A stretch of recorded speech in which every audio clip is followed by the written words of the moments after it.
Gold bar 50 gram di tangan saya ni tahun 2023 nilai dia cumalah RM16,300. Tapi gold bar yang sama tahun 2026 dah meningkat RM35,500. Kalau tuan-puan ada simpanan duit RM16,000 dan disimpan di bank sahaja, agak-agak dapat tak kenaikan sebanyak itu?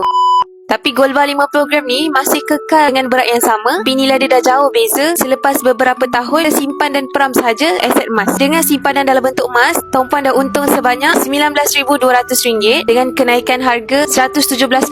Simpanan emas ni mudah. Ada duit yang tak digunakan dalam tempoh 2-3 tahun, alihkan dalam bentuk aset emas. Apa yang pakar kewangan sendiri sarankan, simpan 10% daripada kekayaan kita, hasil pendapatan kita dalam bentuk emas. Emas ni adalah harta kita yang tak mudah bocor. Bila waktu kecemasan kita boleh gunakan simpanan emas ni, sama ada kita boleh pajak ataupun jual. Gold bar 50 gram ni juga boleh guna untuk capai pelbagai impian. Contohnya, anak muda yang nak berkahwin tanpa hutang, jadikan sebagai deposit beli rumah, deposit beli kereta, ataupun untuk selesaikan hutang belajar dengan lebih cepat. Bagi anak saya bata untuk simpan emas dengan ilmu dan bimbingan di Public Gold, boleh rujuk pin video atau mesej di TikTok. Belajar lebih banyak ilmu emas dan kewangan, boleh follow Biha rapat-rapat.